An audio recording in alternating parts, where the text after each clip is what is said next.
Assalamualaikum warahmatullahi wabarakatuh. Waalaikumsalam warahmatullahi wabarakatuh. Kembali lagi di program Hello Podcast bersama saya Diva Widya Aksara, dan hari ini kita sudah kedatangan narasumber Kak Adinda Zakia. Mungkin bisa disapa terlebih dahulu sahabat Hello Podcast di sana. Halo, assalamualaikum. Waalaikumsalam. Ya, sebelumnya saya perkenalkan dulu Kak Adinda ini seorang mahasiswi di Fikes Pemkab Jombang, Prodi S1 Keperawatan tahun angkatan 2021. Dan saya dengar kalau Kak Adinda ini punya banyak pengalaman organisasi ya sejak SMP bahkan sampai sekarang di perkuliahan. Mungkin bisa diceritakan terlebih dahulu mungkin pengalaman-pengalamannya di organisasi di mana saja, kapan saja gitu. Mungkin bisa diceritakan kepada sahabat Hello Podcast. Ya, terima kasih atas kesempatannya mengundang saya di Hello Podcast. Pengalaman organisasi itu tuh mulai dari SMP. Nah, SMP itu kan aku dulu ada SMP, salah satu SMP negeri ya teman-teman. Aku ikut ekstrakurikuler Paskib. Nah, kebetulan temen aku nih yang satu ini itu juga satu angkatan, satu purna Paskibra. Nah, kenapa alasannya aku masuk Paskibra SMP? Menurutku tuh Paskibra wadah teman-teman yang menurutku kepingin bersosialisasi dengan banyak orang, bertemu dengan banyak orang, jiwa sosialnya itu tinggi gitu kan. Dan menurut aku dulu waktu SMP tuh aku mikirnya tuh Paskibra positif vibes banget, ya nggak? Setuju nggak sih? Dari dulu tuh Paskib itu dikenangnya itu wah tegas, terus juga jiwa sosialnya tinggi seperti itu. Nah, di Paskib juga aku ikut beberapa lomba dan itu seru banget. Itu menurutku udah bener-bener apa yang aku inginkan itu tercapai di organisasi tersebut. Nah, langsung lanjut dari SMP beranjak ke SMA itu aku ikut di OSIS, organisasi siswa intrasekolah. Nah, di situ tuh aku lebih eksplor lagi tentang organisasi itu apa sih. Dan waktu dulu itu SMP sama SMA kan beda nih. Kalau OSISnya SMP tuh lebih ke konsepnya dari guru, kita yang menjalankan. Nah, kalau SMA tuh, OSIS SMA tuh bener-bener kita yang menyusun, kita yang mikir, kita yang menjalankan, kita yang pokoknya kita bener-bener dari nol berjuang bareng di SMA. Jadi aku banyak pengalaman eksplor diri, pengembangan diri itu ya di SMA ini. Bener-bener ngebentuk mental. Terus kita juga korban waktu, kita juga korban pikiran, tapi hasilnya itu menjadi pengembangan diri kita tuh lebih maksimal gitu. Terus aku SMA juga ikut uh, bukan organisasi sih, kayak sanggar gitu, sanggar keroncong. Nah, aku disitu jadi vokal. Alhamdulillah juga udah menerima job-job gitu. Karena biasanya ada dosen-dosen yang nikahan atau anaknya dosen lagi ada hajatan gitu, kita juga suka diundang. Nah, di SMA itu sendiri tuh pokoknya bener-bener aku ekspor parah di SMA itu, sampai-sampai mungkin kalau bisa dikata akademikku itu lebih kurang daripada SMP. Kalau SMP kan aku bener-bener push ke akademiknya, tapi kalau SMA ini aku lebih kepingin eksplor diri, pengembangan diri, mencari jati diri. Biasanya kan orang-orang zaman dulu bilang kalau SMA itu masa-masa SMA itu masa-masa paling indah. Nah, itu bener-bener ngerasain apa yang indah dari SMA itu, bener-bener ngerasain. Jadi yang di pikiran kalian kalau SMA yang indah itu karena percintaannya tuh salah besar, bener-bener salah. Karena kalian nggak harus indah itu nggak harus konteksnya pacaran. Kita juga pengembangan diri jauh lebih baik lagi, itu juga sebuah pengembangan, sebuah keindahan pada waktunya seperti itu. Lalu setelah keroncong lulus SMA, oh belum, kelas 12 itu aku ikut kayak teater gitu namanya Kasih Saka. Jadi itu Kasih Saka itu masih dalam konteks SMA aku, SMA ya SMA negeri pokoknya. Konteksnya itu dia UKM UKM kesenian, kok UKM, kalau UKM kan di kuliahan ya, ini ekstrakurikuler ya kalau SMA. Nah kalau ekstrakurikulernya tuh yang berbau kesenian itu dijadikan satu, seperti tari, karawitan, band, keroncong. Nah aku tuh punya basic bisa ngomong, seneng ngomong, bisa nge-MC juga, bisa biasanya juga dari SMP biasa ditunjuk menjadi pembawa acara. Jadi aku ditunjuknya di Kasih Saka itu bukan jadi vokalis, tapi jadi uh, pembawa acara gitu. Terus itu periodenya 2 tahun ya teman-teman, 2019 sama 2022 2021. Kita stop di 2020 karena pandemi kan. Itu benar-benar stresor banget buat kita teman-teman Kasih Saka itu. Gimana nih, biasanya kan setahun sekali tuh, tapi jadi 2 tahun sekali.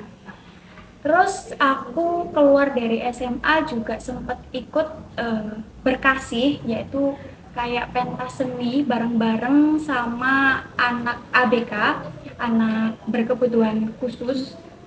Jadi di situ tuh kita diajarin tentang memanage mereka, gimana sih caranya kita berhadapan dengan anak berkebutuhan khusus, tentang tunarungu, lalu ada yang juga tunanetra dan lain sebagainya.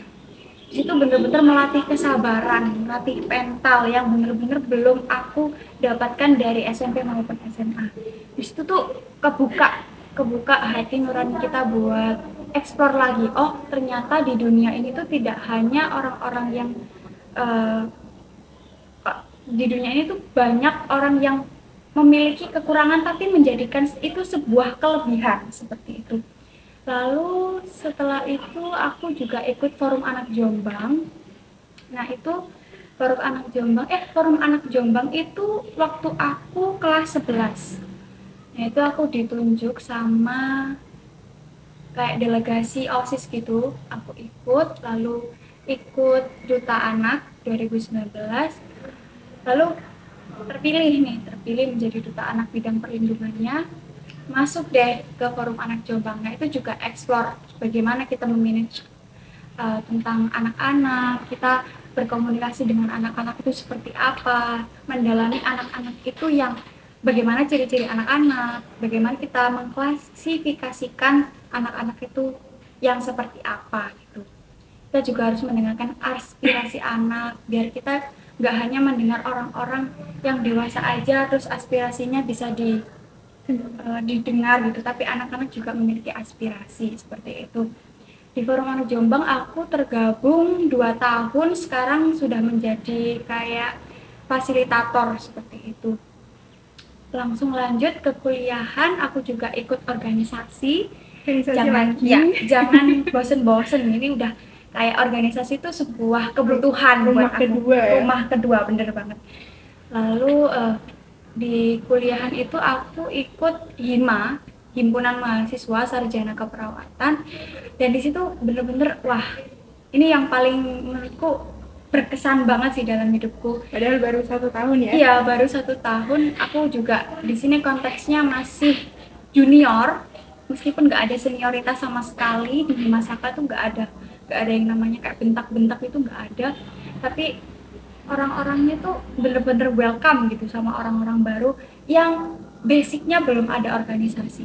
Dan aku alhamdulillah udah organisasi dari SMP kan. Jadi kalau keuntungan dari apa yang aku jalani dari SMP mengikuti organisasi tuh ya aku lebih memanage waktuku tuh lebih gampang. Biasanya kan ada orang kalau ada banyak tugas tuh aduh yang mana nih gitu. Tapi kalau aku tuh lebih tenang, oh ini yang aku prioritaskan itu yang mana, tugas mana dulu nih yang harus aku kerjakan, deadline-nya itu kapan. Misalkan deadline tugas A deadline-nya itu Senin, tugas B deadline-nya itu Selasa, berdekatan kan. tapi kita harus memiliki prioritas utama nih. Berarti kan yang lebih dulu deadline-nya kan yang hari Senin. Nah, itu kita kebut yang hari Senin dulu, baru kalau udah selesai langsung kumpulkan, gak usah ditunda-tunda, gak usah nunggu deadline-nya, langsung mengerjakan yang selanjutnya seperti itu. Dan di Himasaka ini tuh aku memiliki relasi yang menurut aku juga memiliki sudut pandang yang sangat beragam dan membuat aku tuh memang apa ya, membuat seseorang itu kalau terjun itu nyaman gitu kalau Himasaka itu. Dan program-programnya itu lebih kebanyakan tuh pengabdian masyarakat di luar kampus. Kayak kemarin itu kita ke panti asuhan Al Hasan, itu juga anak-anaknya sangat keren banget, kayak bisa diajak buat duduk, iya ayo kita komunikasi dengan baik, itu luar biasa. Dan kita juga mengajarkan memanage anak kecil itu gimana biar nurut sama kita. Terus aku alhamdulillah juga lolos PKM, alhamdulillah tahun 2022. Pengumumannya itu 2022 kemarin bulan Juni, tapi kita nyusunnya tuh dari 2021. Yang awalnya tuh ikut ajang kreativitas inovatif mahasiswa, itu AKIM juga dilakukan juga diselenggarakan oleh Himasaka sendiri, dan itu aku alhamdulillah 10 besar proposal terbaik. Lalu kita naik ke Dikti di wilayah 7, itu alhamdulillah juga lolos dan mendapat pendanaan. Jadi PKM-nya itu mengenai pengobatan dan pengendalian kudis terhadap santriwati seperti itu. Jadi kita pengabdiannya itu ngobatin santriwati yang kena kudis. Kita sasarannya santriwati karena kita juga berlima itu cewek semua, nggak ada yang cowok, jadi ya gitu deh. Seperti itu Kak Diva. Keren banget, tepuk tangan dulu buat Kak Dinda. Banyak banget pengalamannya, mulai dari organisasi di SMP, dalam sekolah ya, Paskibra, OSIS, SMA, sampai Forum Anak Jombang, dan terpilih jadi duta anak bidang pelindungan anak. Itu keren banget. Sampai perkuliahan pun masih bisa dapat penghargaan, terpilih sebagai salah satu anggota dari PKM ya. Ya, ada satu lagi PPK Ormawa. Itu juga, itu malahan lebih jauh lagi. Kalau yang PKM kan di pondok pesantren sini aja. Kalau PPK Ormawa tuh di sana, Cipurapah, itu desa terpencil, salah satu desa terpencil yang ada di Jombang. Itu effort banget, jadi pengabdiannya itu ada berbagai macam program yang kita lakukan ke sana. Ada anemia, stres, budidaya, sama pembuatan produk mie dan ekstrak kunyit. Seperti itu. Alhamdulillah mendapat penghargaan. Ya ampun, alhamdulillah banget pokoknya. Gila, sampai semua aspek kesehatan loh, pelindungan anak diambil semuanya. Iya, karena pengalaman-pengalaman organisasi tadi pasti jelas Kak Dinda ini udah rasain sepak terjangnya dalam pertemanan, pahit manisnya, baik buruknya dalam pertemanan. Apalagi juga pernah jadi duta anak pelindungan anak ya, jadi pasti tahu banget tentang anak remaja gitu. Apalagi di zaman sekarang ini marak banget kan anak-anak muda itu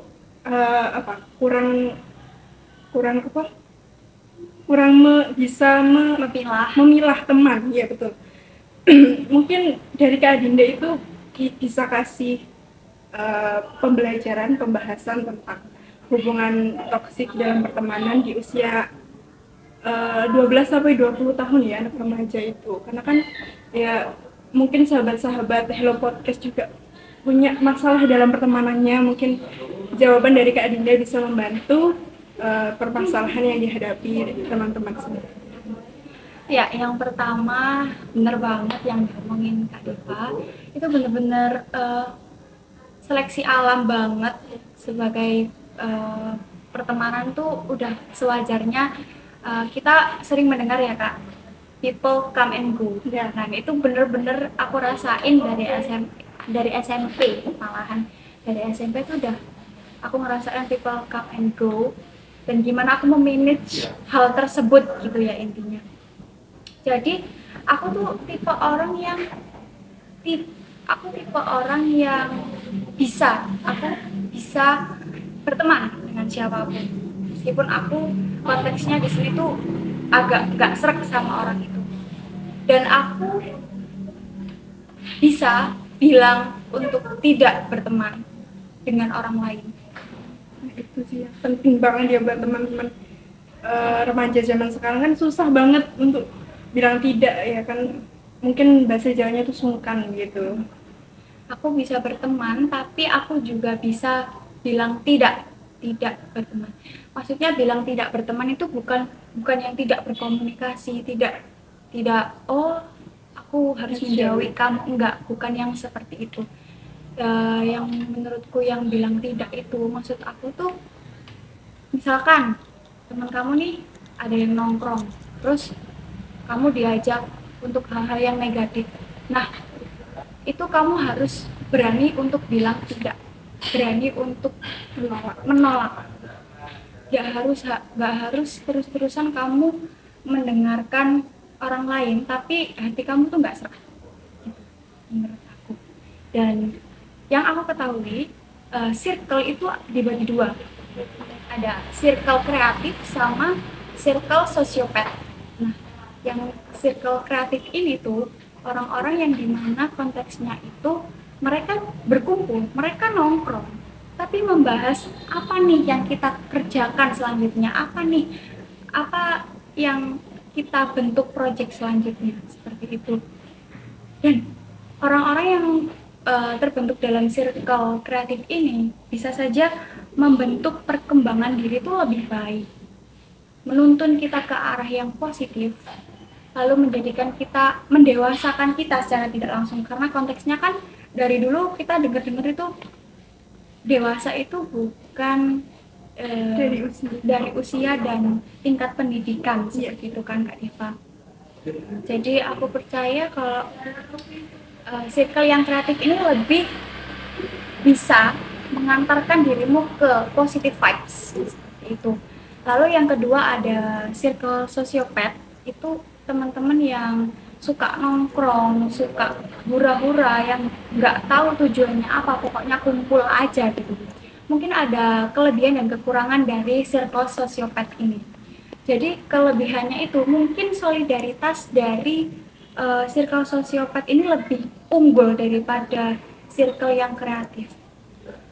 Tapi kelemahannya itu ada di mereka nih nggak tahu tujuannya apa nongkrong. Bisa jadi nongkrong terus ngomongin orang. Nah, itu kan sebuah hal yang negatif ya Kak Diva. Juga bisa mengantarkan diri kita ke hal yang negatif. Biasanya kalau udah satu gibah itu udah nular ke semuanya.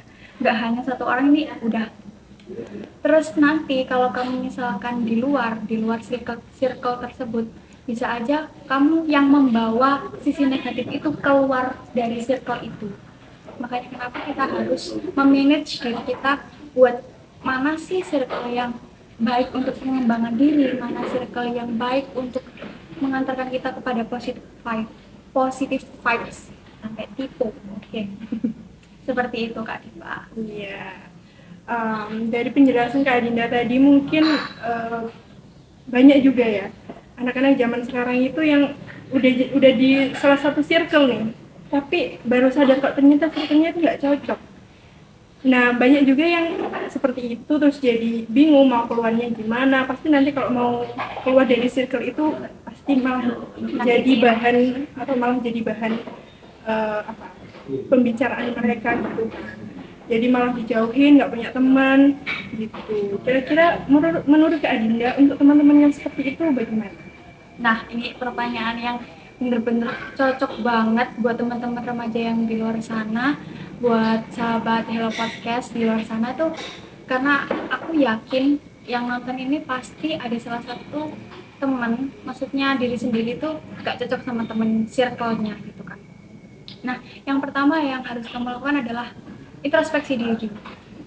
Ini yang gak cocok itu saya pada circle itu, atau memang circle itu yang tidak cocok dengan kehadiran saya gitu.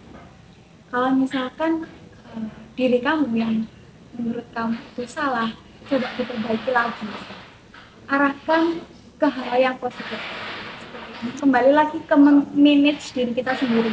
Kita tidak bisa menyalahkan orang lain untuk kesalahan yang kita buat. Banyak kesalahan orang itu menyalahkan orang lain, padahal kita kalau berpikir kritis ya, itu kenapa sih kita bisa melakukan ini, padahal diri kita nih yang melakukan, tapi kenapa ke orang lain yang disalahkan seperti itu.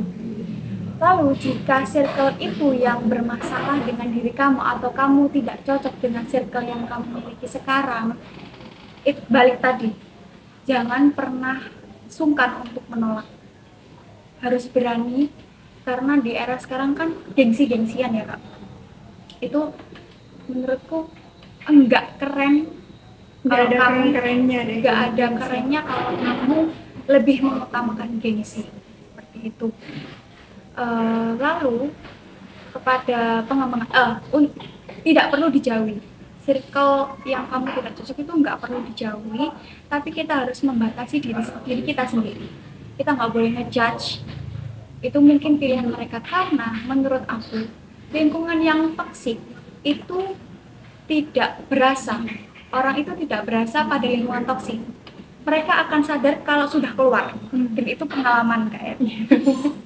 Seperti itu teman-teman. Jadi semuanya kembali ke konsep diri kita sendiri. Oke, dari pembahasan Kak Adinda tadi, mulai dari tentang organisasi, pertemanan, sampai hubungan toksik. Jadi kita tahu hubungan toksik itu bisa bikin kita menghambat dalam pengembangan diri gitu teman-teman. Jadi sebaiknya segera deh kita jauhi hubungan-hubungan dengan teman-teman yang toksik, dalam circle apa tadi kak, sosiopat ya, gitu. Mungkin itu saja yang bisa kita sampaikan. Silakan memberi salam ada teman-teman sahabat Hello Podcast Kak Adinda. Ya, terima kasih sudah menonton Hello Podcast. Jangan lupa nasihat-nasihat dari saya, bukan nasihat sih, kayak kita menjelaskan gitu. Jangan pernah mengacu pada gengsi, tapi kita sendiri tidak mampu untuk memanage diri kita sendiri. Seperti itu. Tetap semangat menjadi generasi muda yang kreatif dan inovatif. Terima kasih. Ya, terima kasih banyak Kak Adinda sudah menyempatkan waktunya untuk ke program Hello Podcast hari ini. Sekian dulu ya program Hello Podcast hari ini. Saya Diva Widya undur diri. Wassalamualaikum warahmatullahi wabarakatuh. Waalaikumsalam.